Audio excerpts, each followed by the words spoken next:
السلام علیکم ورحمۃ اللہ وبرکاتہ۔ نحمده ونصلی علی رسولہ الکریم، اما بعد فاعوذ باللہ من الشیطان الرجیم، بسم اللہ الرحمن الرحیم، رب اشرح لی صدری ویسر لی امری واحلل عقدۃ من لسانی یفقہوا قولی۔ جب میرے بندے آپ سے میرے بارے میں سوال کریں تو کہہ دیجئے بے شک میں قریب ہوں، میں پکارنے والے کی پکار کا جواب دیتا ہوں جب وہ مجھے پکارے۔ تو ان کو چاہیے کہ وہ میرا حکم مانے اور مجھ پر ایمان رکھے تاکہ وہ ہدایت پائیں۔ اس سے بخشش مانگو پھر اس کی طرف پلٹ آؤ، یقیناً میرا رب قریب ہے، قبول کرنے والا ہے۔ اللہم فاطر السماوات والارض عالم الغیب والشہادہ انت رب کل شیء والہ کل شیء اشہد ان لا الہ الا انت وحدک لا شریک لک وان محمدا عبدک ورسولک والملائکۃ یشہدون۔ اے اللہ، آسمان و زمین کو پیدا کرنے والے، پوشیدہ اور ظاہر سب کو جاننے والے، تو ہی ہر چیز کا رب ہے اور ہر چیز کا معبود ہے۔ میں گواہی دیتا ہوں کہ تیرے علاوہ کوئی معبود نہیں، تو اکیلا ہے، تیرا کوئی شریک نہیں، اور یہ کہ محمد صلی اللہ علیہ وسلم تیرے بندے اور رسول ہیں، اور فرشتے بھی اس بات کے گواہ ہیں۔ اللہم صلی علی محمد وعلی آل محمد کما صلیت علی ابراہیم وعلی آل ابراہیم انک حمید مجید۔ اللہم بارک علی محمد وعلی آل محمد کما بارکت علی ابراہیم وعلی آل ابراہیم انک حمید مجید۔ پروگرام قریب مجیب کے سلسلے میں آج ہم معاملات میں آسانی کی دعائیں پڑھیں گے۔ آسانی کا ملنا اور مشکل کا دور ہونا اللہ کی نعمتوں میں سے ہے۔ اللہ سبحانہ وتعالیٰ کی اپنے بندوں پر بے شمار نعمتیں ہیں جنہیں ہم گن نہیں سکتے، لیکن کسی اچھے کام کی توفیق مل جانا، اس کام کا آسان ہو جانا، کسی کام کے کرتے ہوئے مشکل کا نہ آنا، یہ اللہ سبحانہ وتعالیٰ کی بہت بڑی نعمت ہے۔ مثلاً آپ نے ارادہ کیا کہ آپ اس مجلس میں حاضر ہوں گے جہاں اللہ کا ذکر ہوتا ہے، اللہ کا دین سیکھا جاتا ہے، اور اللہ سبحانہ وتعالیٰ نے آپ کے لیے سارے وسائل آسان کر دیے، آپ کو یہاں آنے تک کی سواری بھی عطا کر دی، آپ کو صحت بھی عطا کی، آپ کے لیے یہاں بیٹھنا آسان کیا، آپ کے لیے سننا آسان کیا، آپ کے لیے سمجھنا آسان کیا۔ یہ سب کچھ اللہ تعالیٰ کی توفیق سے ہے، کیونکہ کتنے ہی لوگ ایسے ہیں جو اس وقت ایسے کتنے ہی نیکی کے کام رمضان میں چاہتے ہوں گے، لیکن وہ ہسپتالوں میں ہیں، وہ کسی ایسی مشکل کا شکار ہیں کہ وہ یہاں تک پہنچ ہی نہیں سکتے، یا یہ کہ ان کے دل میں خواہش بھی نہیں پیدا ہوتی، کسی نیکی کے کام میں شریک ہونے کی خواہش پیدا ہونا، یہ بھی اللہ تعالیٰ کی بہت بڑی رحمت اور بہت بڑی نعمت ہے۔ تو ہر انسان کو جو کچھ بھی حاصل ہوتا ہے اور اس کے لیے جو اسباب بھی حاصل ہوتے ہیں، اور ان اسباب کو آسانی سے اویل کر لینا، یہ سب کچھ بھی صرف اللہ کی توفیق سے ہوتا ہے۔ بندہ ان کا مالک نہیں ہوتا، اللہ کے ہاتھ میں ہے یہ سب کچھ، اکیلے اللہ کے ہاتھ میں۔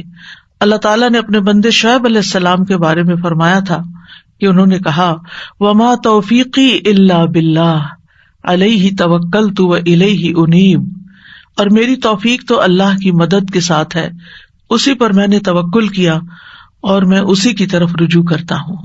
بس دین کے معاملات ہوں یا دنیا کے معاملات ہوں، دونوں طرح کے معاملات کو آسان بنانا، ان کو کر جانا ہمارے ہاتھ میں نہیں ہے، یہ صرف اور صرف اللہ کے ہاتھ میں ہے جو اکیلا ہے، اس کا کوئی شریک نہیں ہے۔ یہ زندگی چونکہ ایک امتحان ہے، اس لیے یہاں پر آسانیوں کے ساتھ تکلیفیں بھی ہوتی ہیں، لیکن یاد رکھیے کہ تنگی کے بعد اللہ تعالیٰ آسانی بھی پیدا فرما دیتا ہے، یعنی ایسا نہیں ہوتا کہ صرف تنگی ہی تنگی ہو، تنگی کے ساتھ ہی آسانی بھی ہوتی ہے۔ فَإِنَّ مَعَ الْعُسْرِ يُسْرًا، إِنَّ مَعَ الْعُسْرِ يُسْرًا، تنگی کے ساتھ آسانی ہے اور مشکل میں آسانی ہے۔ یعنی عام طور پر لوگ سمجھتے ہیں کہ زندگی صرف مشکل ہی مشکل ہے، لیکن اگر ہم غور کریں تو مشکلات میں اللہ تعالیٰ نے بہت سی آسانیاں بھی رکھی ہیں.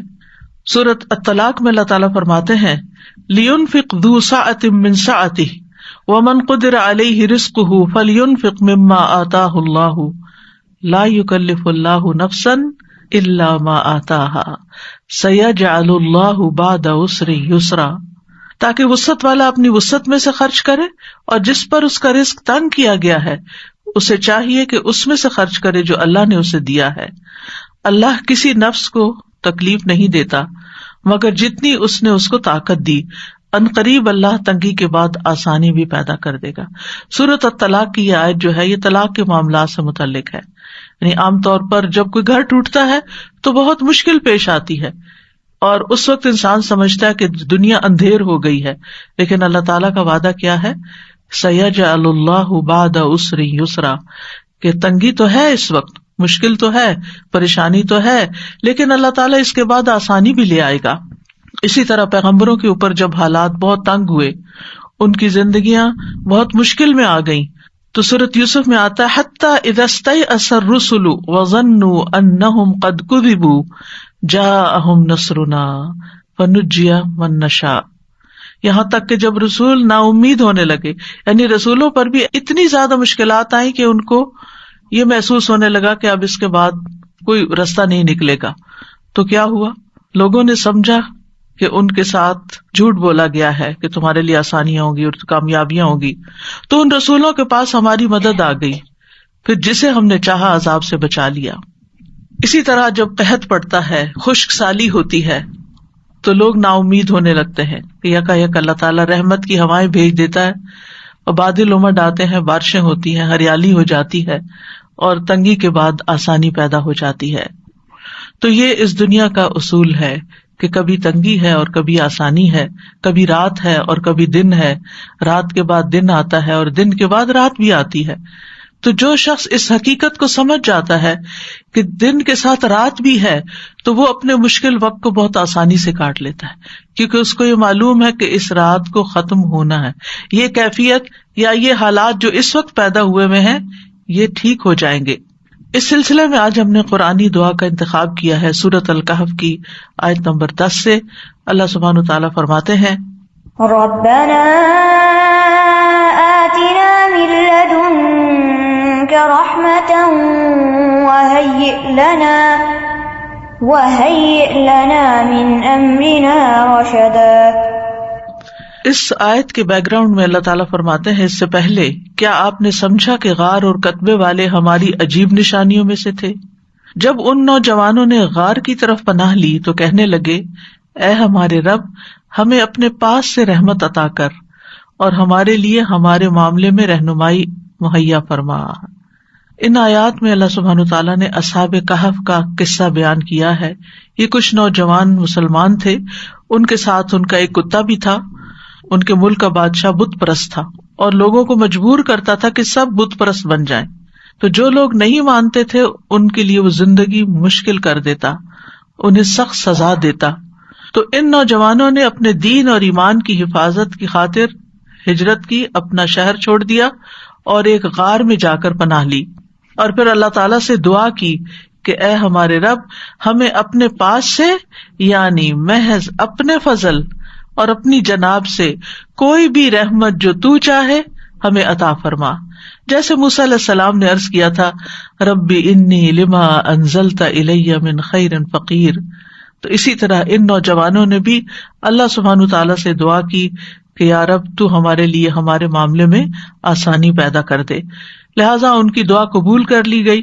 ان کے کانوں پہ ایک پردہ ڈال دیا گیا جس کی وجہ سے غار کے باہر کی آوازیں ان تک نہیں پہنچتی تھیں، اور انہیں اللہ تعالیٰ نے ایسا سکون عطا فرمایا کہ لمبی نیند سلا دیا، اور اس طرح انہیں ان کے دشمنوں کے خوف سے اور ان کی پریشانی سے نجات عطا کر کے اطمینان نصیب کیا. تو اس واقعے میں ہمارے لیے ایک بہت بڑا سبق ہے کہ جب انسان مشکل وقت میں اللہ سبحانہ تعالیٰ کی طرف رجوع کرتا ہے تو اللہ تعالیٰ اس کے لیے آسانی پیدا کر دیتے ہیں. مشکل یہ ہے کہ جب ہمیں کوئی تکلیف ہوتی ہے تو ہم انسانوں کی طرف دیکھتے ہیں کہ شاید یہ ہمارا مسئلہ حل کر دیں، لیکن انسان تو خود ہماری طرح محتاج ہے. یا ایھا الناس انتم الفقراء الی اللہ واللہ ھو الغنی الحمید. اللہ غنی اور حمید ہے، سارے وسائل اس کے پاس ہیں، وہ قابل تعریف ہے اور وہی مشکلات کو آسان کر سکتا ہے. لہذا اصحاب کہف نے مشکل سے بچنے کے لیے سب سے اہم سبب اور سب سے اہم وسیلے کو پکڑا، اور وہ کیا تھا کہ اللہ سبحانہ تعالیٰ کی بارگاہ میں عاجزی، اللہ تعالیٰ سے خوب خوب دعائیں کرنا اور دعاؤں کے ساتھ اللہ کی پناہ لینا. ربنا آتنا من لدنک رحمہ، اے ہمارے رب تو ہمیں اپنے پاس سے رحمت عطا فرما.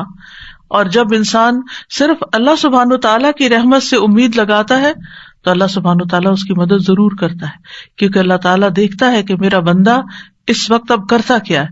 اصل میں کوئی بھی مشکل جو آتی ہے ہماری زندگی میں وہ ہمیں کچھ نہ کچھ سکھا جاتی ہے اور ہمیں اس امتحان سے گزار کر ہمارے درجات کو بلند کرنے کا ذریعہ بنتی ہے.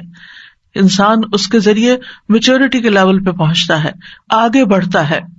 انسان اپنی عبادت کے ذریعے بھی آگے بڑھتا ہے، لیکن مشکلات پر صبر کر کے، مشکلات کو برداشت کر کے اس کی حکمت اور اس کے اندر کے جوہر جو ہوتے ہیں وہ باہر نکل آتے ہیں. اور جن چیزوں کی طرف اور جن عبادات کی طرف وہ توجہ نہیں کر رہا ہوتا اور اللہ تعالیٰ چاہتا ہے کہ بندہ ان عبادات کی طرف توجہ کرے، تو مشکل وقت میں انسان پھر جب اللہ کی طرف رجوع کرتا ہے تو اللہ تعالیٰ اس کے لیے رہنمائی میسر کر دیتا ہے.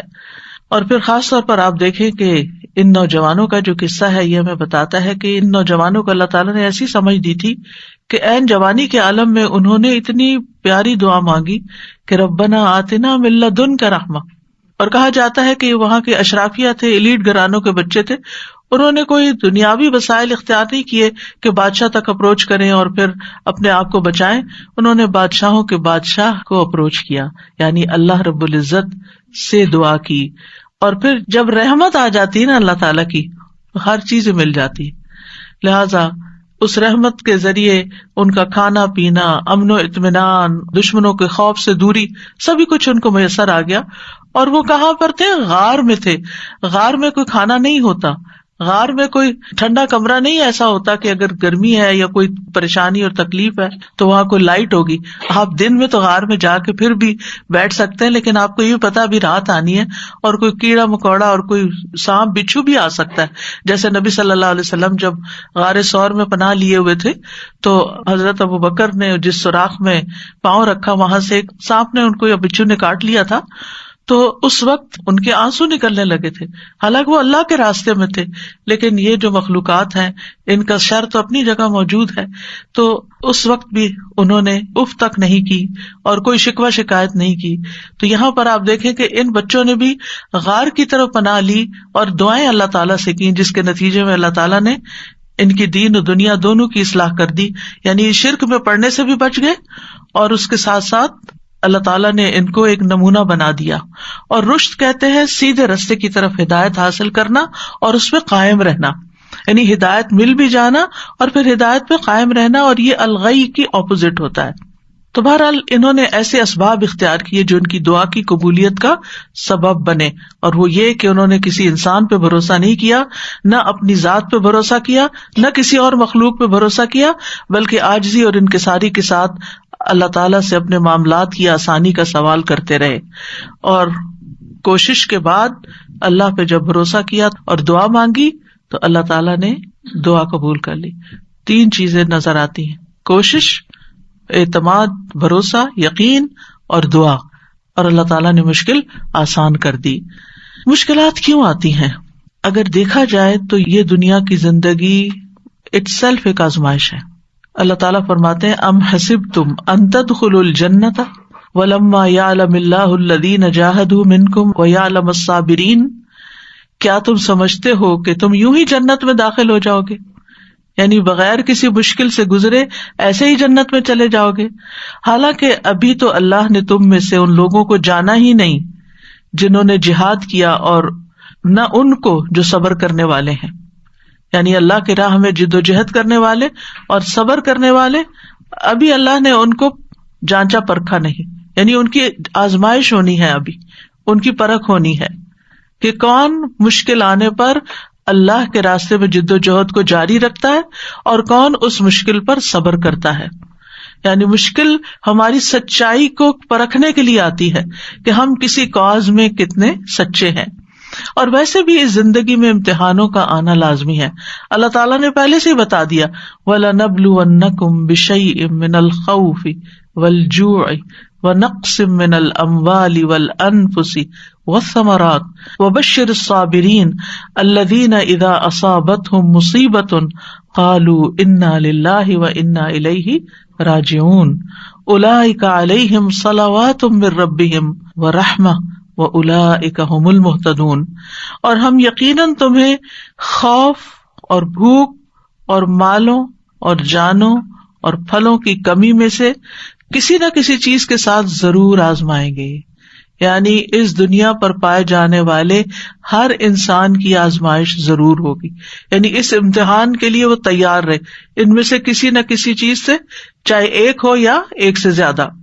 پھر فرمایا ہم نے ان لوگوں کی آزمائش کی جو ان سے پہلے تھے, سو اللہ ہر صورت میں ان لوگوں کو جان لے گا جنہوں نے سچ کہا اور ان کو بھی جو جھوٹے ہیں. یعنی کون سچے ہیں, اللہ کے وعدوں پہ یقین رکھتے ہیں, اور کون صرف زبانی کلامی یہ بات کرتے ہیں اور ایمان ان کے دلوں میں نہیں اترا. یعنی اللہ سبحانہ وتعالیٰ آزمائیں گے, اور صبر کرنے والوں کو خوشخبری دے دیجیے. وہ لوگ جب انہیں کوئی مصیبت آتی ہے تو وہ کہتے ہیں بے شک ہم اللہ کے لیے اور بے شک ہم اسی کی طرف لوٹ کے جانے والے ہیں. یہ وہ لوگ ہیں جن پر ان کے رب کی طرف سے کئی مہربانیاں ہیں اور بڑی رحمت ہے, اور یہی لوگ ہدایت پانے والے. تو اس سے پتہ یہ چلتا ہے کہ انسان کو جب کوئی مصیبت آتی ہے تو پھر انسان کے دو رویے ہوتے ہیں. ایک یہ کہ اللہ تعالیٰ سے دور ہو جائے, اللہ تعالیٰ سے ناراض ہو جائے, اور ایک رویہ یہ ہے کہ انسان اللہ ہی کی طرف پلٹے اور اللہ سبحانہ تعالیٰ سے مدد مانگے. اور مدد مانگنے والوں کے لیے اللہ تعالیٰ کی مدد آ جاتی ہے, ان پر ان کے رب کی طرف سے صلوات یعنی مہربانیاں نازل ہوتی ہیں اور رحمت نازل ہوتی ہے. یعنی طرح طرح کے وینیوز کھلتے ہیں ان کے لیے خیر اور بھلائی کے. یعنی ایک مشکل ضرور آتی ہے لیکن ان مع العسر یسرا, اس مشکل کے ساتھ آسانی بھی ہوتی ہے, اور وہ آسانیاں انسان کو بعض اوقات نظر نہیں آتی, محسوس نہیں ہوتی.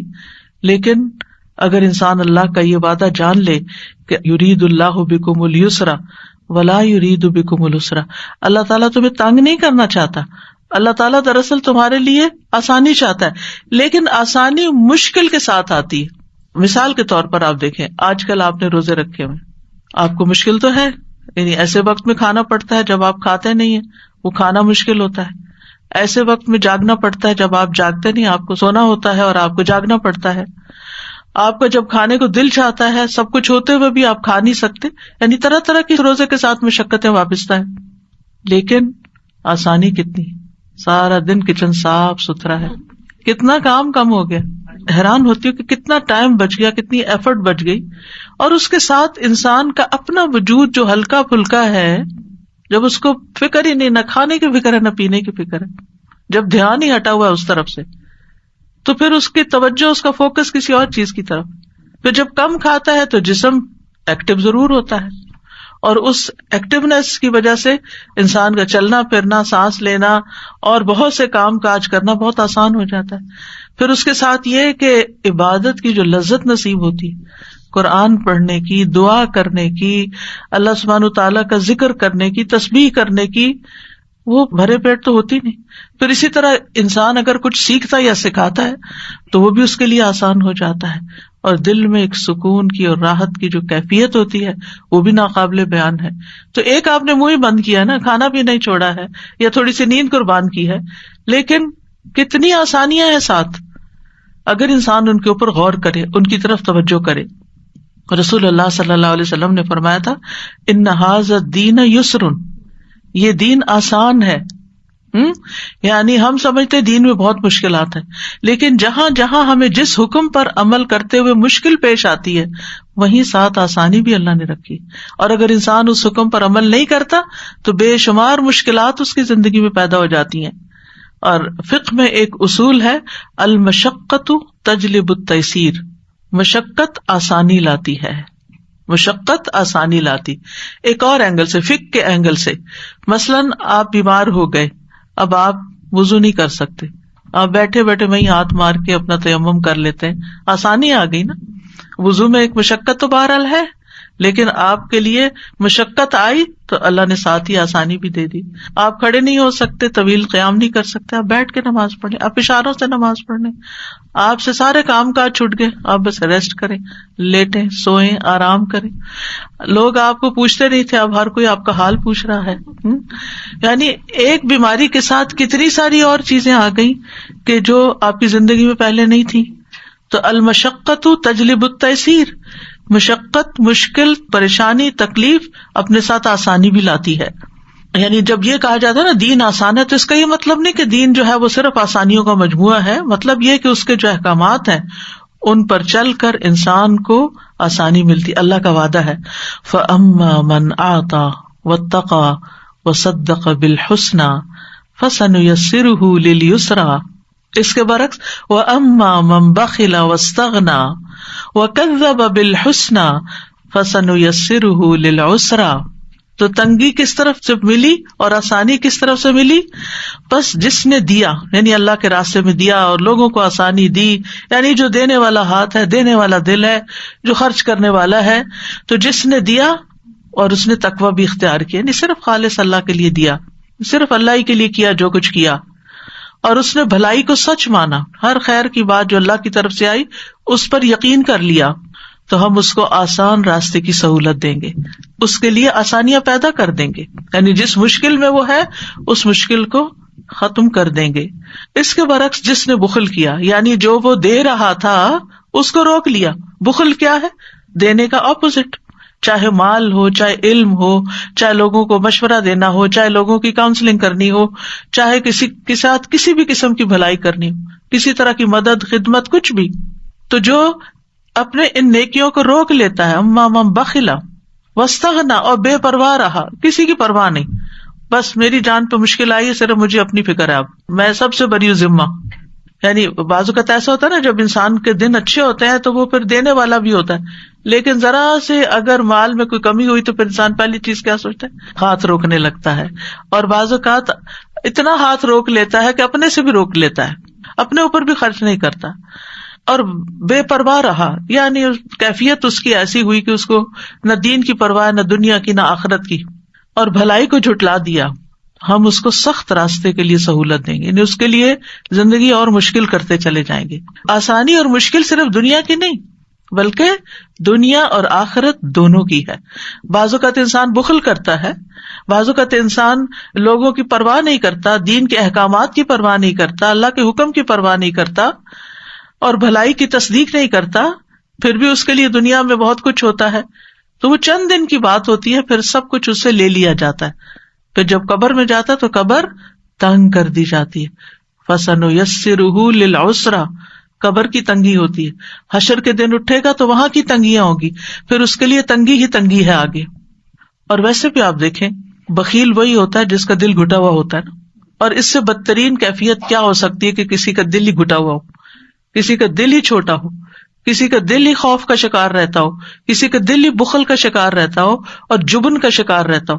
یہ سارے دل یا سینے کی کنسٹرکشن ہے کہ جس میں انسان کسی وقت خوش ہی نہیں ہوتا، اس کو ایک تکلیف اور ایک پریشانی ہر وقت لگی رہتی.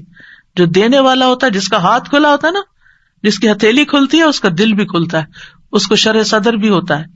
جو بانٹتا ہے اس کو ملتا ہے، جو دیتا ہے اس کے لیے وسعتیں پیدا ہو جاتی ہیں. یہ اللہ تعالیٰ کا وعدہ ہے. تو انسان کے مقابلے میں دینے والا بننا، اللہ کے مقابلے میں ڈرنے والا، تقوی والا بننا، اور حق کے مقابلے میں اعتراف کرنے والا بننا، یہ آسانیاں لاتا ہے. اور دوسرا، انسان کے مقابلے میں روکنے والا، اللہ کے مقابلے میں سرکشی اور بے پرواہی کرنے والا، اور حق کے مقابلے میں انکار کرنے والا. ایسا شخص جو ہے پھر اللہ تعالیٰ اس کو تنگیوں میں ہی مبتلا کر دیتے ہیں. یعنی یہ غیر مومنانہ نفسیات ہے کہ انسان کا مزاج اس کو بدی کی طرف لے جائے، خیر سے روک دے، تواضع کی بجائے، ہمبلنس کی بجائے سرکشی اور بد اخلاقی اور بدتمیزی پر اکسا دے، اور پھر کسی کا حق دینے کی بجائے اس کا حق مارے، انصاف کی بجائے ظلم سے کام لے، کسی کی خوبی یا خیر کا اعتراف اکنالج کرنے کی بجائے اس کا انکار کرے، تو جو انسان اس طرح کا طریقہ اختیار کرتا ہے وہ آخر کار پھر بڑی مشکل کا شکار ہو جاتا ہے اور وہ جہنم ہے۔ تو بہرحال اللہ تعالیٰ انسان کو خیر اور شر دونوں کے ساتھ آزماتا ہے۔ سورۃ الانبیاء میں ہے کل نفس ذائقۃ الموت ونبلوکم بالشر والخیر فتنہ والینا ترجعون، ہر جاندار کو موت کا مزہ چکھنا ہے اور ہم تمہیں اچھے اور برے دونوں طرح کے حالات میں آزماتے ہیں اور بالآخر تمہیں ہماری طرف لوٹنا ہے۔ یعنی دنیا میں تمہارے اوپر دونوں طرح کے حالات آتے رہیں گے، لیکن جو تنگی اور تکلیف میں یقین کا پہلو اختیار کر لیتا ہے کہ اللہ تعالیٰ اس کو ضرور دور کرے گا، اللہ تعالیٰ اس کا درجہ بھی بلند کر دیتا ہے اور اس مشکل سے بھی اس کو نکالتا ہے، اس کو گناہوں سے بھی پاک صاف کر دیتا ہے۔ اور حقیقت یہ ہے کہ رسول اللہ صلی اللہ علیہ وسلم کا یہ فرمان جو صحیح بخاری میں ہے انسان کو حیران کر دیتا ہے۔ یہ پہلے بھی میں پڑھ چکی ہوں، لیکن میں جب اس کو پڑھتی ہوں میں حیران ہو جاتی ہوں، اور وہ کیا ہے، من یرد اللہ بہ خیرا یصب منہ، اللہ جس کے ساتھ بھلائی کا ارادہ کرتا ہے اسے مصیبت میں مبتلا کر دیتا ہے۔ اللہ جس کے ساتھ بھلائی کا ارادہ کرتا ہے، اگر ہمیں کوئی مشکل پیش آتی ہے تو ہم کیا سمجھتے ہیں، یا کسی کے اوپر کوئی مشکل آتی ہے تو لوگ کیا سمجھنے لگتے ہیں، کوئی گناہ کیا ہوگا نا، کوئی غلطی کی ہوگی نا، اور اس کو گلٹ میں مبتلا کرتے ہیں۔ لیکن یہاں پر کیا بتایا جا رہا ہے، اور صحیح بخاری کی صحیح روایت ہے کہ اللہ تعالیٰ اسے کسی مصیبت میں مبتلا کر دیتے ہیں جس کے ساتھ اللہ بھلائی کا ارادہ کرتا ہے۔ تو اگر ہماری زندگی میں کوئی چھوٹی مصیبت ہے یا کوئی بڑی مصیبت ہے تو آپ سمجھے کہ اللہ سبحانہ تعالیٰ ہمیں اپنے لیے اور خالص کرنا چاہتا ہے اور مہذب بنانا چاہتا ہے اور سنوارنا چاہتا ہے، جنت کے قابل بنانا چاہتا ہے، کیونکہ جنت میں غیر مہذب لوگ نہیں ہوں گے، وہ نہیں ہوں گے جن سے اللہ ناراض ہے یا جن سے اللہ خوش نہیں۔ تو یہ اللہ کی بندے سے محبت کی نشانی ہوتی ہے، یعنی جب آپ کو کوئی تکلیف ہو تو اس وقت پریشان ہونے کے بجائے مسکرانا شروع کر دیں اور سوچیں اچھا اللہ تعالیٰ یہ آپ کی محبت ہے، میں اس پہ راضی ہوں، رضیت باللہ ربا وبالاسلام دینا وبمحمد نبیا۔ لیکن ہمیں ہمارے دین کے معاملے میں کسی آزمائش میں نہ ڈالنا۔ حضرت انس کہتے ہیں نبی صلی اللہ علیہ وسلم نے فرمایا زیادہ ثواب بڑی آزمائش کے ساتھ ہوتا ہے، زیادہ ثواب بڑی آزمائش کے ساتھ۔ جب اللہ کسی قوم سے محبت کرتا ہے تو انہیں آزمائش میں مبتلا کرتا ہے، پس جو راضی ہو جائے اس کے لیے رضا ہے، اور جو ناراض ہو اس کے لیے ناراضگی مقدر ہو جاتی ہے۔ انبیاء تمام مخلوق سے زیادہ اللہ کے قریب ہوتے ہیں، اللہ کے پیارے ہوتے ہیں، وہ اللہ کے دین کی خاطر مشکلات اٹھاتے ہیں، جانی مالی اولاد کی طرف سے، قوم کی طرف سے، اپنے پیاروں کی ہر طرف سے، لیکن ان کی زندگی میں جو تکلیف اور آزمائش آتی ہے وہ اللہ کی ناراضگی کی وجہ سے نہیں ہوتی، ان کے درجات کی بلندی کی وجہ سے ہوتی ہے۔ تمام انبیاء اذیت اور تکلیف سے گزرے، تمام کے تمام۔ نوح علیہ السلام کی مثال آپ کے سامنے، 950 سال قوم کو تبلیغ کی لیکن قوم نہیں مانی، بلکہ برا بھلا کہا، مارا پیٹا، خون ان کا نکالا، بے ہوش کر دیا، ہر طرح کی اذیت دی۔ ان کے بیٹے کی طرف سے آزمائش آئی، بیوی کی طرف سے آزمائش آئی، یعنی گھر میں بھی آزمائش اور باہر بھی آزمائش، باہر بھی کوئی بات سننے والا نہیں اور گھر میں بھی مشکل ہے۔ موسیٰ علیہ السلام کے لیے فرعون کی طرف سے آزمائش آئی، اور پھر کس طرح وہ ان کے ہاتھوں قتل ہو گیا اور ان کو اپنا ملک چھوڑنا پڑا اور ہجرت کرنی پڑی، اور پھر جو راستے میں تکلیفیں انہوں نے دیکھی۔ یعقوب علیہ السلام کی آزمائش یوسف علیہ السلام کی طرف سے آئی، بیٹے کی طرف سے آئی۔ یوسف علیہ السلام کی زندگی میں ایک نہیں کئی آزمائشیں آئیں، آپ سب جانتے ہیں، بالآخر جیل میں جا پہنچے۔ یعنی وہ تمام چیزیں جن سے انسان بچنا چاہتا ہے وہ سب ان کی زندگی میں ہوتی گئیں، لیکن اللہ سبحانہ تعالیٰ نے پھر انجام کیسا کیا۔ ایوب علیہ السلام کی آزمائش بیماری کی صورت میں آئی، لوط علیہ السلام کی مشکل جس قوم کی طرف بھیجے گئے ان کی طرف سے آئی، پھر بیوی کی طرف سے بھی آئی، گھر والوں کی طرف سے آئی کہ وہ نہیں ایمان لائیں یا اس طرح ساتھ نہیں دیا اپنے شوہر کا جیسے دینا چاہیے تھا۔ اور نبی صلی اللہ علیہ وسلم کے لیے سب سے مشکل ترین دن کون سا تھا؟ طائف والا دن، پھر احد والا دن، پھر حنین والا دن، خندق میں آپ دیکھیے کتنی مشکل ہے، یعنی ساری جنگیں ہی مشکل تھی، کوئی بھی آسان نہیں تھی۔ پھر گھر میں بھی آپ دیکھیں ساری اولاد سوائے حضرت فاطمہ کے فوت ہو گئی، اور پھر آپ پہ تو بچپن سے مشکلات تھی، یتیم پیدا ہوئے، باپ کی شکل نہیں دیکھی، چھوٹی سی عمر معصوم بچے تھے کہ والدہ بھی فوت ہو گئی. یعنی کوئی آزمائش کی قسم آپ دیکھیں کہ جسے آپ آزمائش کہیں اور وہ آپ پر نہ آئی ہو. آپ جس سے محبت کرتے تھے اپنے چچا، جنہوں نے ہر معاملے میں ساتھ دیا، وہ ایمان نہیں لائے، کتنی تکلیف ہوئی ہوگی ان کو، کس دکھ اور کس کرب سے گزرے ہوں گے کہ وہ چچا جو ہر جگہ سپورٹ کر رہے ہیں وہ بات نہیں مان رہے، ایمان نہیں لا رہے. یعنی کون سا دکھ ہے، کون سا درد ہے، کون سی تکلیف. اور اس عام الحزن میں حضرت خدیجہ کی وفات ہو جاتی ہے جب آپ کو سب سے زیادہ سپورٹ کی ضرورت ہے. طائف کی طرف جاتے ہیں تو وہاں آپ دیکھیں کیسا سلوک کیا جاتا ہے.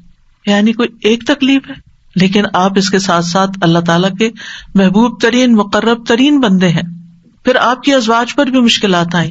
حضرت عائشہ پر جو مشکل آئی، جس طرح ان پر الزام لگایا گیا اور کس طرح انہوں نے صبر کیا، اور پھر کس طرح بالکل جب حالات تنگ ہو گئے آخری وقت میں، نہ والدہ کوئی حمایت کر رہی تھی اور نہ ہی والد کی طرف سے کوئی پیار کے کلمات ملے اور نہ ہی نبی صلی اللہ علیہ وسلم کی طرف سے کوئی بہت حوصلہ افزائی ملی. یوں لگتا تھا جیسے تکلیف کی شدت میں حواس کھو بیٹھی ہیں. اور وہ کہنے لگی میں اپنی اور آپ لوگوں کی مثال یوسف کے والد کے سوا نہیں پاتی. ان کو نام بھی بھول گیا حضرت یعقوب کا اس وقت، یعنی سخت پریشانی کے عالم میں، جب انہوں نے کہا تھا فصبر جمیل واللہ المستعان علی ما تصفون، صبر بہتر ہے اور اللہ ہی میرا مددگار ہے ان سب باتوں میں جو تم بیان کر رہے ہو. پھر کیا ہوا؟ پھر اللہ نے آسمان سے وحی اتاری جو قیامت تک پڑھی جاتی رہے گی. وہ تکلیف کی حالت تو ختم ہو گئی، وہ آزمائش تو چلی گئی، لیکن جو نعمت ملی وہ ہمیشہ کے لیے اس قدر عزت افزائی. اور پھر آپ دیکھیے کہ پچھلی امتوں پر بھی بڑی آزمائشیں آئیں. اللہ تعالیٰ فرماتے ام حسبتم ان تدخلوا الجنۃ ولما یأتکم مثل الذین خلوا من قبلکم مستهم البأساء والضراء وزلزلوا حتى يقول الرسول والذين آمنوا معه متى نصر الله الا ان نصر الله قریب. کیا تم نے سمجھ رکھا ہے تم یوں ہی جنت میں چلے جاؤ گے؟ یعنی ہم میں سے ہر شخص جنت کا سوال کرتا ہے، جنت مانگتا ہے، جبکہ ابھی تمہیں اس جیسی تکلیف تو پیش ہی نہیں آئی جو تم سے پہلے لوگوں پر گزری. یعنی اگر دیکھا جائے تو ہم نے اپنے ایمان اور دین میں ایسی کوئی مشکل نہیں دیکھی. ٹھیک ہے مشکلات چھوٹی بڑی آتی رہی ہیں، لیکن یہ تکلیف ہے جو پہلے لوگوں پر، ان کو سختیاں اور تکلیفیں پہنچی اور وہ ہلا مارے گئے. یہاں تک کہ رسول اور وہ لوگ جو ان کے ساتھ ایمان لائے تھے پکار اٹھے کب آئے گی اللہ کی مدد؟ سنو بے شک اللہ کی مدد قریب ہے. یعنی اللہ تعالیٰ آزماتا ضرور ہے لیکن مدد بھی اسی کی طرف سے آتی. تو اگر ہم چاہتے ہیں کہ زندگی میں آسانیاں پیدا ہوں تو پھر سب سے پہلے تو اپنی مشکل کو، اپنی آزمائش کو کسی ایسے شخص کی آزمائش کے ساتھ کمپیئر کرنا چاہیے جو ہم سے زیادہ تکلیف میں گزرا ہو. ہمیں اپنی مشکل آسان نظر آئے گی. یعنی اگر ہمیں اپنی زندگی میں کوئی تکلیف نظر آتی ہے نا تو نبی صلی اللہ علیہ وسلم کی تکلیفوں کو یاد کر لیں، آپ کو لگے گا آپ جنت میں ہیں، آپ کو اپنی مشکل ہی نظر نہیں آئے گی. دوسری بات یہ کہ ایمان اور عمل صالح، اللہ تعالیٰ کا وعدہ ہے وَأَمَّا مَنْ آمَنَ وَعَمِلَ صَالِحًا فَلَهُ جَزَاءً الْحُسْنَى وَسَنَقُولُ لَهُ مِنْ أَمْرِنَا يُسْرًا. اور رہا وہ جو ایمان لایا اور اس نے نیک عمل کیا تو اس کے لیے بدلے میں بھلائی ہے، اور ان قریب ہم اسے اپنے کام میں سے سراسر آسانی کا حکم دیں گے، یعنی اس کے لیے آسانی پیدا کر دیں گے.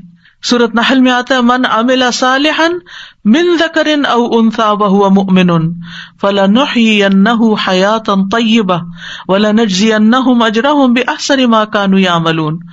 جو شخص بھی نیک عمل کرے، خواہ مرد ہو یا عورت کا الگ نام لیا گیا ہے، عام طور پر مرد کا ذکر کر کے عورت کو ساتھ ہی شامل کر دیا جاتا ہے. فرمایا جو نیک عمل کرے گا بشرطے کہ وہ مومن ہو، ہم اسے ضرور پاکیزہ زندگی بسر کرائیں گے، اس کو اچھی زندگی دیں گے، یعنی اس دنیا میں بھی اچھائی دیں گے، اور آخرت میں ان کے بہترین اعمال کے مطابق یعنی جس درجے کے عمل ہوں گے انہیں ان کا اجر عطا کریں گے.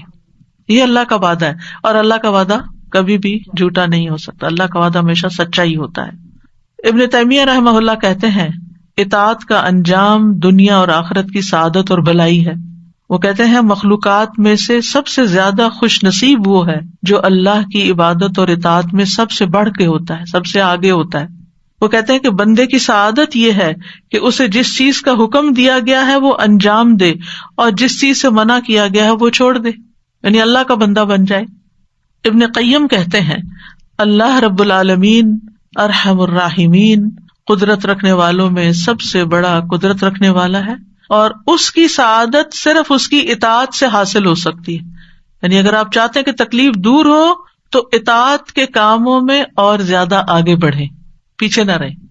کل ہی میری کسی سے بات ہو رہی تھی تو ریسنٹلی ان پہ کوئی تکلیف آ گئی، تو میں نے حال چال پوچھا تو کہنے لگے کہ پتہ ہی نہیں چل رہا کہ رمضان آیا.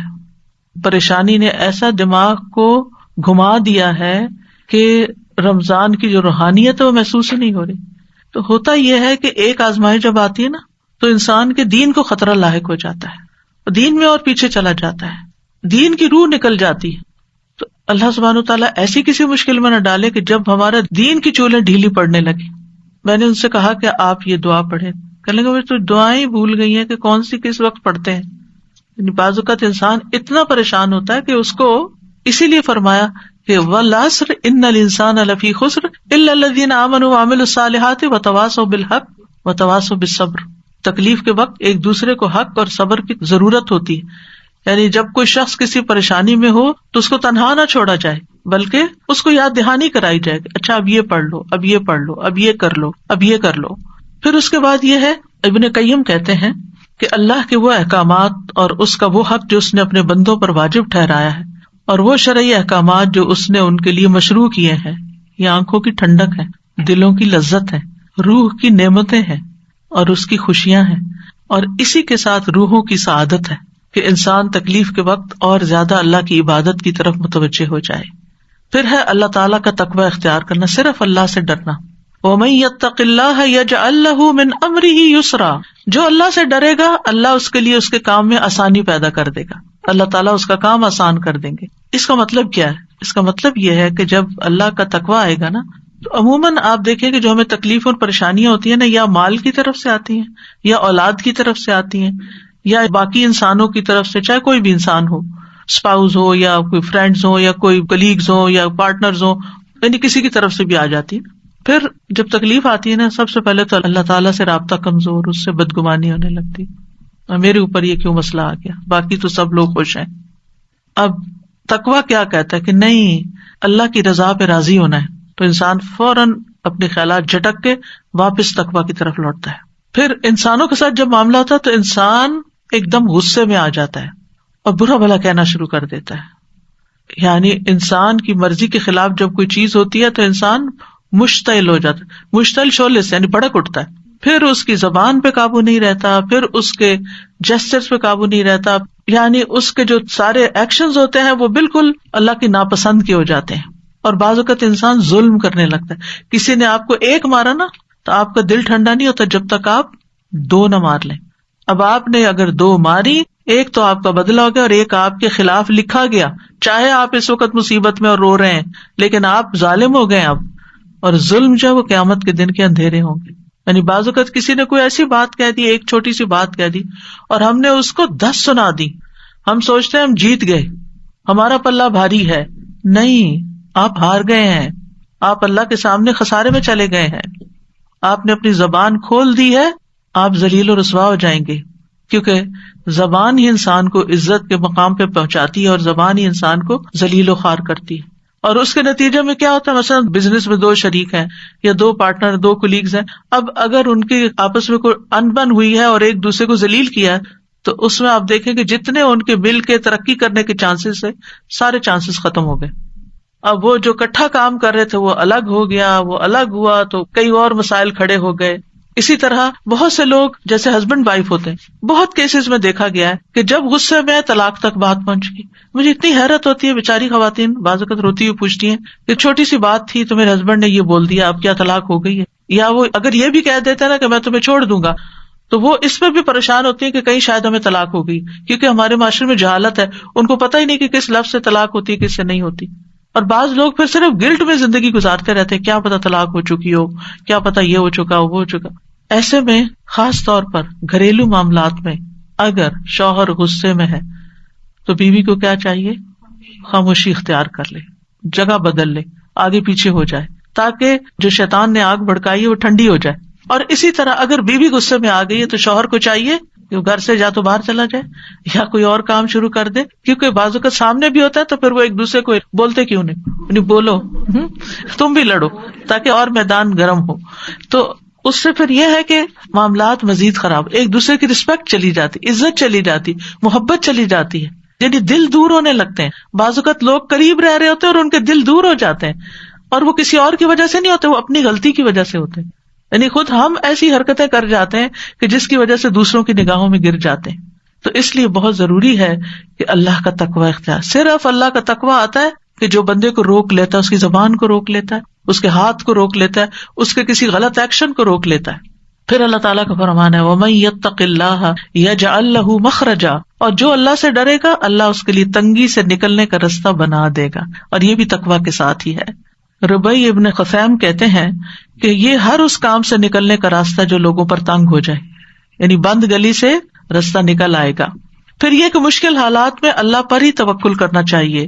سورۃ طلاق میں آتا ہے وَمَن يَتَوَکَّلْ عَلَى اللَّهِ فَهُوَ حَسْبُهُ إِنَّ اللَّهَ بَالِغُ أَمْرِهِ قَدْ جَعَلَ اللَّهُ لِكُلِّ شَيْءٍ قَدْرًا, اور جو شخص اللہ پر بھروسہ کرے وہ اس کو کافی ہو جاتا ہے.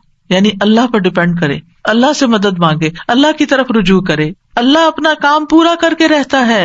بلا شبہ اللہ نے ہر چیز کا ایک اندازہ مقرر کر رکھا ہے, ایک وقت مقرر ہے اس مشکل سے نکلنے کا. ابن رجب کہتے ہیں مصیبت کے ساتھ راحت اور تنگی کے ساتھ آسانی کے باریک رازوں میں سے ایک راز یہ ہے کہ جب مصیبت شدید اور بڑی ہو جائے تو بندہ مخلوق کی طرف مائل ہونے سے مایوس ہو جاتا ہے, بندوں سے مایوس ہو جاتا ہے. اس کا دل اللہ وحدہ کی طرف متوجہ ہو جاتا ہے, اور یہ اللہ پر بھروسے کی اصل حقیقت ہے, اور یہ ان سب چیزوں سے بڑی چیز ہے جو حاجات سے مطلوب ہے, کیونکہ جو اللہ پر توکل کرتا ہے اللہ اسے کافی ہو جاتا ہے. یعنی پہلے ہمیں لوگوں پہ بڑا مان ہوتا ہے, یہ کام کرے گا, یہ فلاں میرا ساتھ دے گا, فلاں بھی ہے, فلاں بھی, لیکن جب کوئی ساتھ نہیں دیتا تو پھر انسان بندوں سے مایوس ہو کے صرف اللہ کی طرف رجوع کرتا ہے, اللہ کا بن جاتا ہے.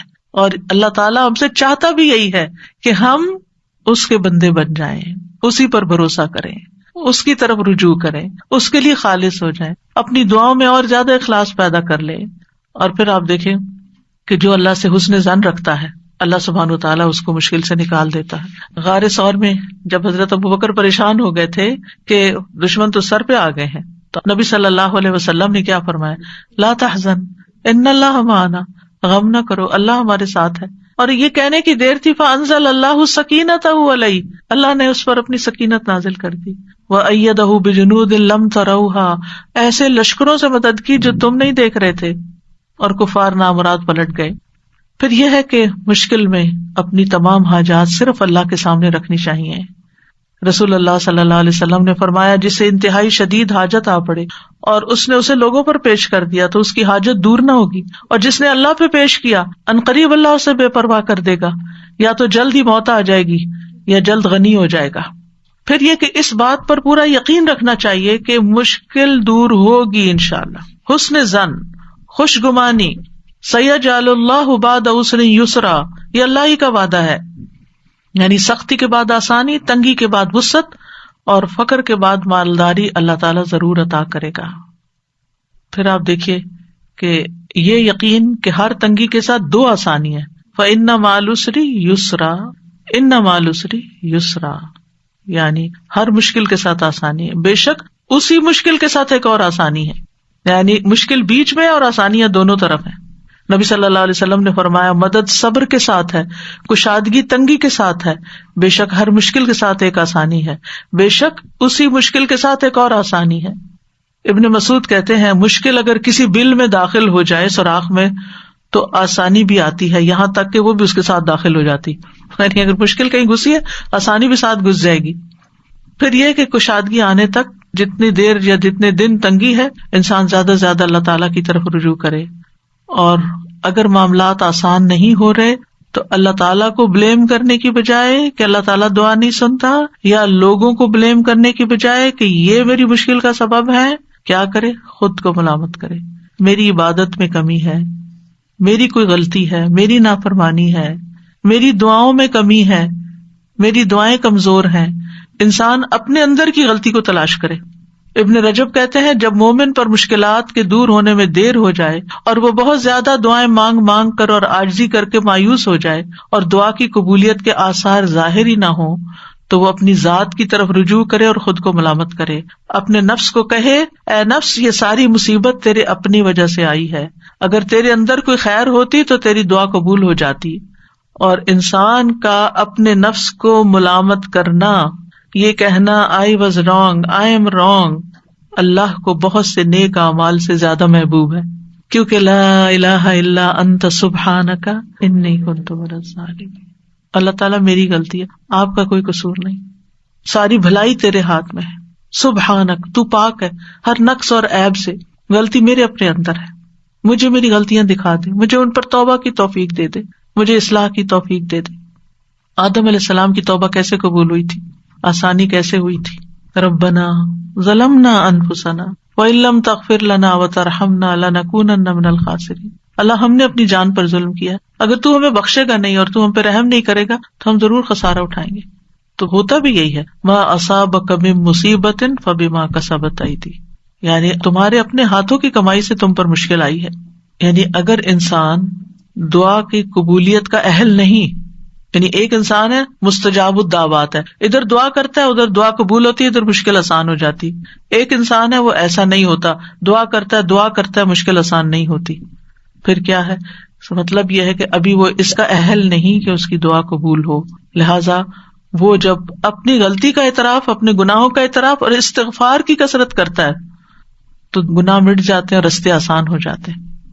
تو استغفار بہت فائدہ مند چیز ہے ہر تنگی اور رکاوٹ دور کرنے کے لیے، جیسے مال میں تنگی آئی ہے یا اولاد میں ہے یا کاروبار میں ہے یا کسی بھی طرح کی دل میں تنگی ہے، رزق میں تنگی ہے، استغفار کی کثرت ان ساری رکاوٹوں کو استغفار دور کرتا ہے۔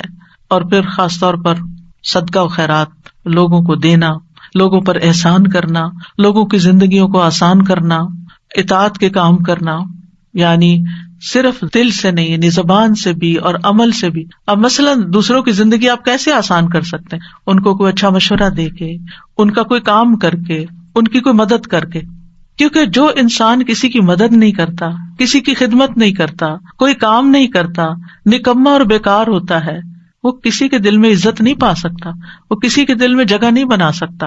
اور جب آپ کسی کی مدد نہیں کرتے تو کوئی آپ کی مدد کب کرے گا؟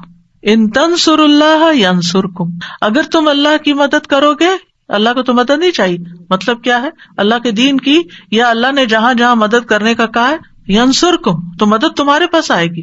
حدیث میں آتا ہے کہ جو بندہ بندوں کی ضروریات پوری کر رہا ہوتا ہے اللہ تعالیٰ اس کی حاجتیں پوری کر دیتا ہے، لیکن اگر ہم سستی کا شکار ہوں اور اگر ہم صرف اپنی ہی دنیا میں کھوئے رہیں اور بندوں کے لیے خیر اور بھلائی کا باعث نہ بنے تو زندگی تنگ ہونے لگتی ہے۔ اور پھر نماز اور صبر کے ذریعے مدد حاصل کرنا، ہمت کرنا اور صبر کرنا، وَاصْبِرْ عَلَىٰ مَا أَصَابَكَ إِنَّ ذَلِكَ مِنْ عَزْمِ الْأُمُورِ، صبر کے نتیجے میں تکلیفیں دور ہو جاتی ہیں۔ ابن قیم کہتے ہیں 3 چیزیں انسان کو آزمائش پر صبر کرنے پر آمادہ کرتی ہیں۔ نمبر 1 یہ کہ انسان اچھے بدلے کو ذہن میں رکھے، یعنی تکلیف کیسے آسان ہوگی کہ انسان سوچے میرے لیے اجر ہی اجر ہے، جتنی دیر یہ تکلیف ہے دل خوش ہو جائے گا اس کا۔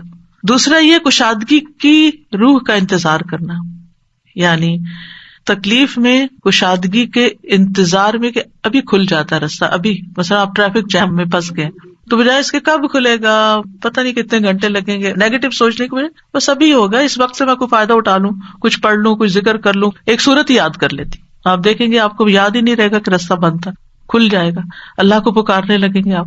اور تیسرا یہ کہ مصیبت کو 2 چیزوں سے دور کرنا، یعنی بندہ اپنے اوپر اللہ کی نعمتوں کو شمار کرے، اور اگر وہ انہیں گننے اور شمار کرنے سے عاجز آ جائے گا تو وہ مصیبت اس پہ آسان ہو جائے گی جس میں وہ مبتلا ہے، کیونکہ وہ اتنی ہی نعمتیں یاد کر لے گا کہ وہ کہے گا یہ کیا مشکل ہے۔ پھر قرآن سے تعلق جوڑنا، ابن قیم کہتے ہیں کسی نیک آدمی سے کہا گیا ہم روزانہ کتنا قرآن پڑھیں؟ انہوں نے کہا اتنا پڑھو جتنی آپ خوش نصیبی اور سعادت چاہتے ہو، یعنی جتنی خوش نصیبی چاہتے اتنا پڑھتے جاؤ۔ بعض مفسرین کہا کرتے تھے جنہوں نے قرآن کی تفسیریں لکھی ہیں، ہم قرآن پڑھنے میں مشغول ہوئے تو ہمیں دنیا میں برکات اور خیرات نے ڈھانپ لیا، کیونکہ قرآن جو ہے وہ ہیلنگ بھی کرتا ہے، قرآن شفا ہے۔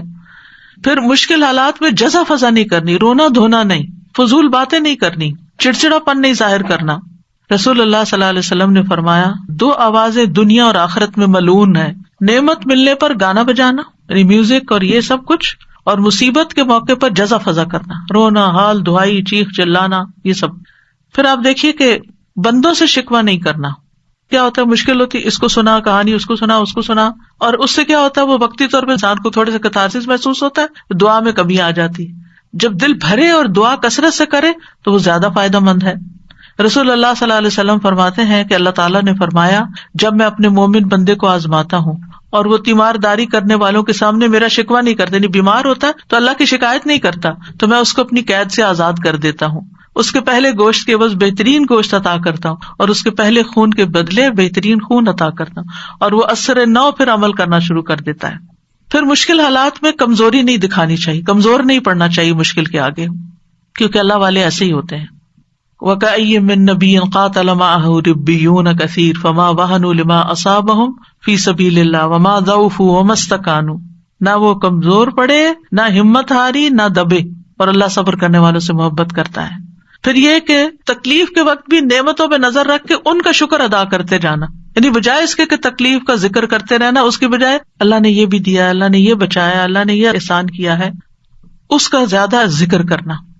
مثلا کسی کا کوئی فوت ہو گیا، کچھ لوگوں کے پاس آپ تعزیت کے لیے جاتے ہیں نا تو وہ بہت مایوسی کی باتیں کرتے رہتے ہیں کہ چلا گیا، اس کا کیا ہوگا، فلاں کیا ہوگا، فلاں فلاں فلاں.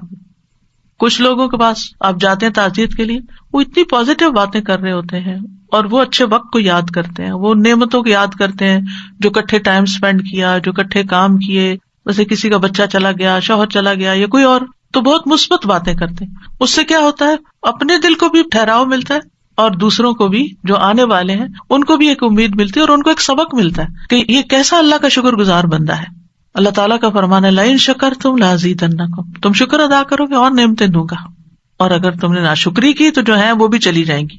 مصیبت پہ 4 باتوں پہ شکر کرنا چاہیے. کوئی مصیبت اور تکلیف ہو تو 4 چیزوں پہ شکر. نمبر 1، شرح کہتے ہیں جب مصیبت لاحق ہوتی ہے مجھے تو میں اس پہ 4 بار اللہ کا شکر ادا کرتا ہوں. میں اس بات پہ شکر ادا کرتا ہوں کہ مجھے اس سے بڑی مصیبت لاحق نہیں ہوئی، اس سے بڑی بھی ہو سکتی تھی. میں اس بات پہ شکر ادا کرتا ہوں کہ اس نے مجھے صبر عطا کیا، یعنی اللہ نے مجھے صبر دیا، اس پہ بھی شکر. پھر کہتے ہیں میں اس بات پہ اللہ کا شکر ادا کرتا ہوں کہ اس نے مجھے انا للہ و انا الیہ راجعون کہنے کی توفیق عطا کی، کیونکہ اس طرح میں ثواب کی امید رکھتا ہوں. اولئک علیہم صلوات من ربہم ورحمہ واولئک هم المہتدون. ساتھ ہی اللہ تعالیٰ کی طرف سے بشارتیں. میں اس بات پر شکر ادا کرتا ہوں کہ یہ مصیبت میرے دین میں واقع نہیں ہوئی. پھر اسی طرح یہ کہ آپ پر مشکل آئی ہے، آپ دوسروں کی مشکلات حل کریں، دوسروں کے کام کے بن جائیں، دوسروں کی مدد کریں. جس نے کسی مومن سے دنیا کی تکلیفوں میں سے کسی تکلیف کو دور کیا، اللہ اسے قیامت کے دن کی تکلیفوں میں سے کسی تکلیف کو دور کر دے گا. جس نے تنگ دست پہ آسانی کی، اللہ اس پر دنیا اور آخرت میں آسانی کرے گا. جو کسی مسلمان کی پردہ پوشی کرے گا، اللہ اس کی دنیا اور آخرت میں پردہ پوشی کرے گا. اللہ اس وقت تک بندے کی مدد میں ہوتے ہیں جب تک وہ بندہ اپنے بھائی کی مدد میں لگا رہتا ہے. پھر دعاؤں کی کثرت. فرمایا لوگوں میں سب سے عاجز وہ ہے جو دعا میں عاجز ہے، دعا نہیں کرتا. اور خوشحالی اور آسودگی میں زیادہ دعائیں کرنی چاہیے، ذکر کی کثرت کر دینی چاہیے، کیونکہ ذکر کی وجہ سے اللہ تعالیٰ مشکل کو آسان کر دیتا ہے، تنگی کو آسانی میں بدل دیتا ہے، مشقتیں کم ہو جاتی ہیں. جب کسی مشکل کام پر اللہ کا نام لیا جاتا ہے تو وہ مشکل آسان ہو جاتی ہے. کسی مشقت پر اللہ کا ذکر کیا جاتا ہے تو مشقت آسان ہو جاتی ہے. کسی سختی پر اللہ کا ذکر کیا جاتا ہے تو وہ زائل ہو جاتی ہے. کسی تکلیف پہ اللہ کا ذکر کیا جاتا ہے تو وہ ختم ہو جاتی ہے. اللہ کا ذکر کرنا غم اور پریشانی دور کرنے کا ذریعہ ہے. ذکر کی کثرت کریں. اللہ تعالیٰ فرماتے ہیں لولا تستغفرون اللہ لعلکم ترحمون. کتنی چھوٹی سی کتنی پیاری آیت ہے. لولا تستغفرون اللہ، تم اللہ سے استغفار کیوں نہیں کرتے؟ لعلکم ترحمون، تاکہ تم پہ رحم کیا جائے. یعنی تم استغفار کرو گے تو تمہاری طرف اللہ کی رحمت آ جائے گی. اور تنگی کیسے پیدا ہوتی ہے؟ انسان کے گناہوں کی وجہ سے، اپنے ہی اعمال کی وجہ سے، یا پھر اللہ کے ذکر سے روگردانی کی وجہ سے. وَمَنْ أَعْرَضَ عَنْ ذِكْرِي فَإِنَّ لَهُ مَعِيشَةً ضَنْكًا.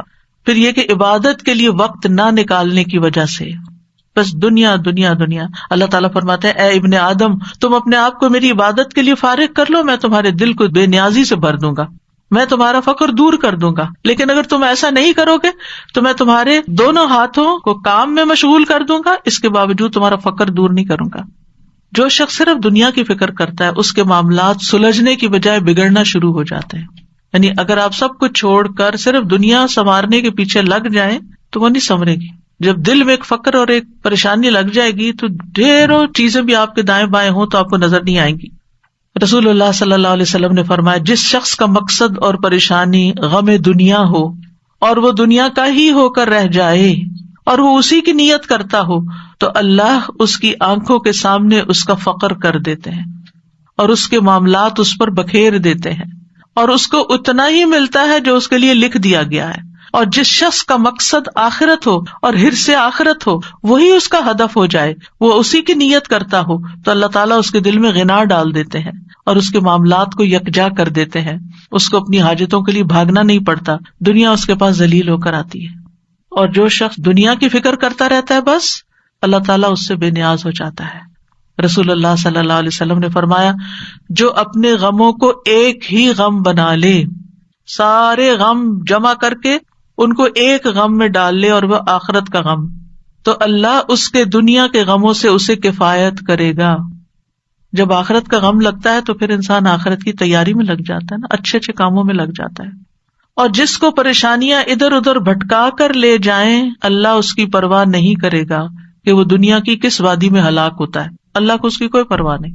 یعنی آپ پریشان ہوئے، آپ نے نماز بھی ٹھیک سے نہیں پڑھی، آپ جو نیکی کے کام کرتے تھے وہ بھی چھوڑ دیے، بندوں کی خدمت مدد وہ بھی چھوڑ دی۔ پنجابی میں ایک لفظ ہوتا ہے ویر کے بیٹھنا، کبھی سنا یہ لفظ ویرنا؟ ایک دو لوگوں کو سمجھ آ گئی میں نے کیا کہا۔ جیسے بچے ہوتے ہیں نا تو اگر ماں ان کو ڈانٹ دیتی ہے تو وہ ویر کے بیٹھ جاتے ہیں، ان کو پھر وہ کہ کھا لو تو وہ کھاتے نہیں، کہتے سو جاؤ تو سوتے نہیں، ان کو جو کچھ کہے وہ ایک بات نہیں ماننے کو تیار ہوتے۔ اس کیفیت کو کہتے ہیں ویرنا۔ ناراض ہونا ہلکا، روٹ کے اکڑ کے بیزار ہو کے اڑ کے بیٹھ جانا، کوئی بات نہ سننا نہ کچھ کرنا، ضدی ڈھیٹ، یہ سارے لفظ کٹے ہیں اس میں۔ ہمارے گھر میں یہ لفظ استعمال ہوتا تھا جب کوئی بچہ اس طرح کی کیفیت میں نہیں، کسی کو کہا نا جلدی کرو یہ کام، نہیں کرتا، بس پھر بیٹھ کے روٹ کے اٹھے موڈ آف، بھئی کس بات سے کوئی پتہ نہیں، کھا لو نہیں کھانا، اسکول جاؤ نہیں جانا، یعنی کوئی بات نہ ماننا۔ تو جب کوئی بندہ یہ رویہ اختیار کر لیتا ہے تو پھر اللہ تعالیٰ اس کی پرواہ چھوڑ دیتا ہے کہ وہ کہاں ہلاک ہوتا ہے، وہ ہو جائے جہاں ہوتا ہے، کیونکہ وہ نہ اللہ کی سنتا نہ بندوں کی سنتا ہے، ایگوئسٹک ہے نا، کہ بس جو میرے دل میں آ گیا میں نے تو وہ کرنا ہے، نہ ماں باپ کی پرواہ، نہ کسی اور کی پرواہ، نہ کسی کی شرم و حیا، نہ کچھ۔ تو پھر ایسی صورت میں اگر کوئی بندہ اللہ سے ناراض ہو کے بیٹھا ہوا ہے یا ایون بندوں سے بھی ناراض ہو کے بیٹھا ہوا ہے، یعنی ناراضگی میں ہمیں کمیونیکیشن بڑھانی چاہیے۔ عام طور پر دیکھا گیا لوگوں کی عادت کیا ہوتی ہے، ناراض ہوئے تو بات ہی نہیں کرنی، سب سے پہلے تو بولنا چھوڑتے ہیں۔ بھائی سمجھ کیسے آئے کہ آپ کو کیا مشکل ہے؟ وہ کہتے ہیں خود ہی بوجھو۔ بھائی کیسے بوجھے؟ ہمیں کوئی غیب کا علم ہے؟ ہمیں نہیں معلوم کہ مزاج شریف پہ کیا چیز ناگوار گزر گئی۔ تو یہ چیزیں کسی اور کو نقصان نہیں دیتی، یقین کریں یہ جو کرتا ہے اسی کو نقصان دیتی۔ اللہ تعالیٰ بھی اس کی پرواہ چھوڑ دیتا ہے، اور بندے بھی ایک دو دن ناز نخرے اٹھاتے ہیں پھر اس کے بعد چھوڑ دیتے ہیں کہ یہ تو اپنی ہی ماننے والا ہے، جب اس کا اپنا موڈ ٹھیک ہوگا تو وہ ٹھیک ہو جائے گا خود ہی، چھوڑو اس کو۔ تو اپنے اس خول سے باہر نکلنا ہے، انا سے باہر نکلنا ہے، اپنی غلطی ڈھونڈنی ہے۔ اس طرح کی جو کیفیات نا اصل میں شیطان کی طرف سے آتی ہے، اور شیطان انسان کا سب سے بڑا دشمن ہے۔ وَأَمَّا مَن بَخِلَ وَاسْتَغْنَىٰ، یہ اس کی ایک تفسیر ہے۔ وَكَذَّبَ بِالْحُسْنَىٰ، نیکی کی بات، کوئی مشورہ، کوئی نصیحت سب جھٹلا دی۔ فَسَنُيَسِّرُهُ لِلْعُسْرَىٰ، ہم اس کے لیے اور مشکل پیدا کریں گے۔ تو ہمیں آخر میں دعائیں بھی مانگنی چاہیے۔ کون سی دعائیں فائدہ دیتی ہیں؟ ایک تو یہ ہے سورۃ کہف والی جو میں نے سب سے پہلے بتائی، ربنا آتنا من لدنک رحمتا وہیئ لنا من امرنا رشدا۔ پھر اس کے بعد رب اشرح لی صدری ویسر لی امری۔ خاص طور پر جب کوئی کام مشکل ہو جائے نا تو یہ دعا پڑھ کے ویسر لی امری ویسر لی امری ویسر لی امری، تکرار کے ساتھ، اصرار کے ساتھ اپنا وہ معاملہ سامنے رکھ کے اللہ میرا یہ کام آسان کر دے۔ اور شرح صدر کیا ہوتا ہے؟ اے اللہ میرے سینے کو نور سے بھر دے، ایمان سے بھر دے، حکمت سے بھر دے، کیونکہ مشکل وقت میں ان سب چیزوں کی بڑی ضرورت ہوتی ہے۔ ایمان سے ہی مقابلہ کیا جا سکتا ہے مشکلات کا، ایمان ہوتا ہے تو تکلیفیں بھی برداشت ہو جاتی ہے، صبر بھی آ جاتا ہے۔ اور پھر یہ کہ میرا وہ کام، وہ راستہ میرے لیے آسان کر دے کہ جس سے میں چل کے تیری طرف آ جاؤں، تیرا بن جاؤں، اور اس راستے کی جو سختیاں اور مشکلات ہیں وہ میرے لیے آسان کر دے. پھر لا الہ الا انت سبحانک انی کنت من الظالمین. رسول اللہ صلی اللہ علیہ وسلم نے فرمایا، کیا میں تمہیں ایسی چیز نہ بتاؤں کہ جب تم میں سے کسی آدمی کو رنج و الم اور دنیا کی آزمائشوں میں سے کوئی آزمائش آئے تو وہ اس دعا کو پڑھے تو اس کی تکلیف دور ہو جائے گی. تو آپ سے کہا گیا کیوں نہیں؟ آپ نے فرمایا وہ مچھلی والے کی دعا ہے، لا الہ الا انت سبحانک انی کنت من الظالمین. اللہ غلطی میری اپنی ہے، میرا قصور ہے، تو مجھے معاف کر دے اور اس مشکل کو آسان کر دے. اللہ اللہ ربی لا اشرک بہ شیئا، شرک سے بیزاری اور برات کا اعلان. رسول اللہ صلی اللہ علیہ وسلم نے فرمایا، جس کو کوئی پریشانی یا غم یا بیماری یا سختی لاحق ہو، پریشانی، غم، بیماری، سختی، اور وہ یوں پڑھے اللہ ربی لا شریک لہ، ایک یہ ورژن ہے اللہ ربی لا شریک لہ، اور ایک ہے اللہ اللہ ربی لا اشرک بہ شیئا، تو وہ تکلیف اس سے دور کر دی جائے گی. پھر دعا ہے اللہم لا سہل الا ما جعلتہ سہلا وانت تجعل الحزن سہلا اذا شئت. اے اللہ کوئی کام آسان نہیں مگر جسے تو آسان کر دے، اور جب تو چاہتا ہے مشکل کو آسان کر دیتا ہے. اللہ کے لیے تو کچھ مشکل نہیں، مشکل ہمارے لیے، تو اللہ تعالیٰ آپ اس مشکل کو آسان کر دیں، یعنی آپ اس سختی کو نرمی میں بدلیں گے، آسانی کر دیں گے تو ہی آسانی ہو. یہ دعا حزن اور حزن دونوں طرف سے پڑھی جاتی. حزن غم کو کہتے ہیں اور حزن سختی کو کہتے ہیں. پھر ابو موسیٰ رضی اللہ عنہ کی دعا ہے، جب وہ نماز سے فارغ ہوتے تو کہتے اللہم اغفر لی ذنبی ویسر لی امری وبارک لی فی رزقی. کتنی خوبصورت دعا ہے، نماز کے بعد پڑھتے تھے وہ. یہ صحابی کی دعا ہے، نبی صلی اللہ علیہ وسلم کی نہیں، لیکن بڑی خوبصورت دعا ہے. اے اللہ میرے گناہ معاف کر دے، میرے معاملے کو آسان کر دے، یعنی ہر نماز کے بعد جو معاملہ آپ کو پریشان کر رہا ہے، اور میرے رزق میں برکت عطا کر دے. پھر لا الہ الا اللہ الحلیم الکریم، لا الہ الا اللہ العلی العظیم، لا الہ الا اللہ رب السماوات السبع ورب العرش العظیم. ابن عباس کہتے ہیں نبی صلی اللہ علیہ وسلم نے فرمایا یہ کلمات ہیں جن سے کشادگی ہو جاتی ہے، آسانی ہو جاتی ہے. ان میں کیا ہے؟ صرف اللہ سبحانہ تعالیٰ کی تعریف اور اللہ کی صفات بیان ہوئی ہے. توحید کا اقرار ہے، الحلیم الکریم کے واسطے سے دعا ہے. پھر توحید کا اقرار ہے، پھر العلی العظیم کے واسطے سے دعا ہے، پھر توحید کا اقرار ہے، پھر ربوبیت کے واسطے سے دعا ہے، پھر رب السماوات السبع اور رب العرش العظیم. بس انسان پریشان ہوتا ہے نا تو سمجھ بھی نہیں آتی مانگے کیا کہیں، تو اس طرح اللہ کا ذکر شروع کر دینا چاہیے. پھر ہے اللہم احسن عاقبتنا فی الامور کلہا واجرنا من خزی الدنیا وعذاب الآخرہ. اے اللہ ہمارے تمام معاملات کا انجام اچھا کر دے اور ہمیں دنیا کی رسوائی اور آخرت کے عذاب سے محفوظ رکھ. تو یہ سارے معاملات میں آسانی اور انجام کی خوبصورتی کی دعا ہے. پھر ہے اللہم انی اعوذ بک من ضیق الدنیا وضیق یوم القیامہ. اے اللہ بے شک دنیا کی تنگی سے اور قیامت کے دن کی تنگی سے میں تیری پناہ چاہتا ہوں. پھر ایک اور بہت خوبصورت دعا ہے. ابن عمر کہتے ہیں ایسا کم ہی ہوتا کہ رسول اللہ صلی اللہ علیہ وسلم کسی مجلس سے اپنے صحابہ کے لیے یہ دعا کیے بغیر اٹھے ہوں. اللہم اقسم لنا من خشیتک ما تحول بہ بیننا وبین معاصیک ومن طاعتک ما تبلغنا بہ جنتک ومن الیقین ما تہون بہ علینا مصیبات الدنیا، یا دوسرے ورژن میں مصائب الدنیا، ومتعنا باسماعنا وابصارنا وقوتنا ما احییتنا واجعلہ الوارث منا واجعل ثأرنا علی من ظلمنا وانصرنا علی من عادانا ولا تجعل مصیبتنا فی دیننا ولا تجعل الدنیا اکبر ہمنا ولا مبلغ علمنا ولا تسلط علینا من لا یرحمنا. اے اللہ ہم میں اپنا خوف اتنا تقسیم کر دے کہ وہ ہمارے اور ہمارے گناہوں کے درمیان حائل ہو جائے. اور یہاں خشیت کی بات کی گئی ہے جو علم سے آتی ہے، جو خوف علم کی وجہ سے پیدا ہوتا ہے کہ اللہ ہمیں ایسا علم عطا کر اور اس علم کے ساتھ ایسا اپنا ڈر دے کہ ہم گناہوں سے بچ جائیں، کیونکہ گناہ مصیبتیں لاتے ہیں.